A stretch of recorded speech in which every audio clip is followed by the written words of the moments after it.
Well, I am Fran, your child care coach, and today we are going to talk about child care laws. Yeah, you want to know about the laws so you can continue to stay open. And one of the most important laws is the child care license. They're saying that your license should be posted. It should be posted where parents can see it, as well as your report card. So your license and your report card should be posted. I would post it either near the door or where they sign in. You want them to be able to see it. Because if a person comes in and they're looking for child care, they don't see it, they can actually call Children's Services or Department of Human Services and say, well, they say they're licensed, but I didn't see one. And they know that you're supposed to have it, where it's very obvious for the parent to see.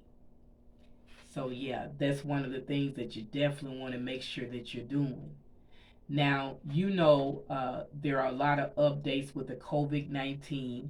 So because CDC is making so many strict rules, you have to abide by them.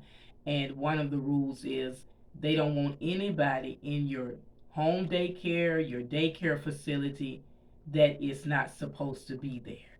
So, in other words, if they're not a parent or guardian, if they're not one of the children, if they're not children's services or law enforcement or staff, they can't be in there.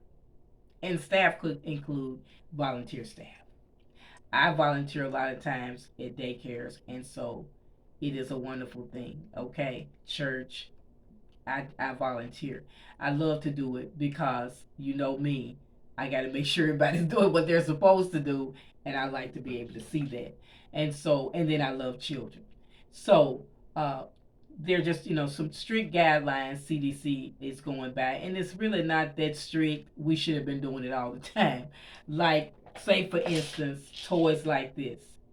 They want you to have toys like this that are easy to disinfect. They don't want to see toys like this.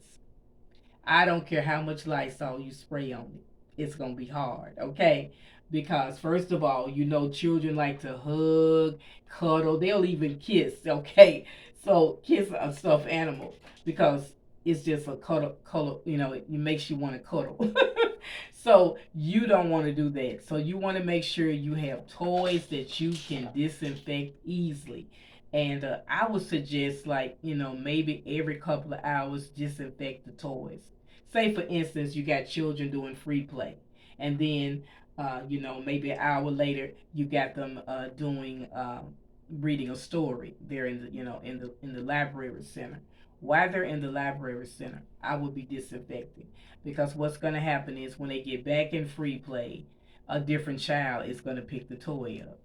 It is what it is. So you just, you want the children to have fun, but you want them to be safe. And so that's one of the things that you have to do.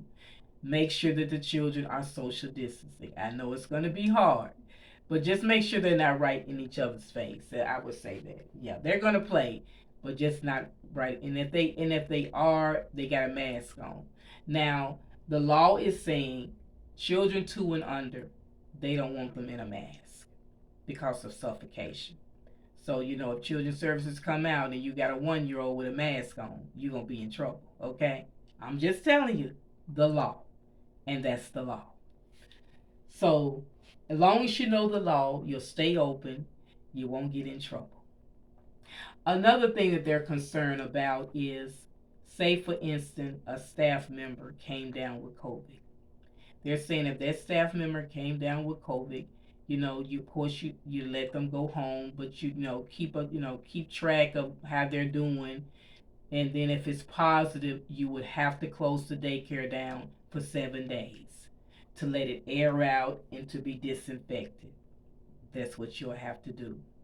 If a child becomes sick at your daycare, what you want to do is have an isolation area. It could be like off in a corner. Maybe make them lay on the cot until their parent can come and pick them up, but isolate them from the other children so they don't get sick. And encourage your parents to not bring their children to school sick. Just try to, just say, hey, if you see them, sneezing a lot, runny nose, I just suggest that you keep the child at home. Yeah. And usually when they come in, this is what CDC policy is. They want the parents to wash their hands before and after signing their child in. So if it's not a sink there, it should be hand sanitizer, because you don't really know where they came from and what they've been doing with their hands. Even the children, they want the children to do the same thing, and they want the temperature check. If that temperature is 100.4, they cannot. If it's above that, they cannot stay. Okay? They cannot stay. Yeah, so that's one of the things. And then they're checking parents' temperatures as well. If the parent, because if the parent is sick, they figure the child may get sick as well. So they usually check the parent and the child's temperature. Yeah, that's how you're going to keep your daycare open, by following the law and keeping your daycare center clean, spraying it down with Lysol, constantly washing the children's hands. Really, that's important. Constantly washing their hands and disinfecting the toys. That's what it's going to take. So I just wanted you all to know some of the laws so you don't get in trouble and you stay open. I am Fran, your child care coach, and I'll catch you next time.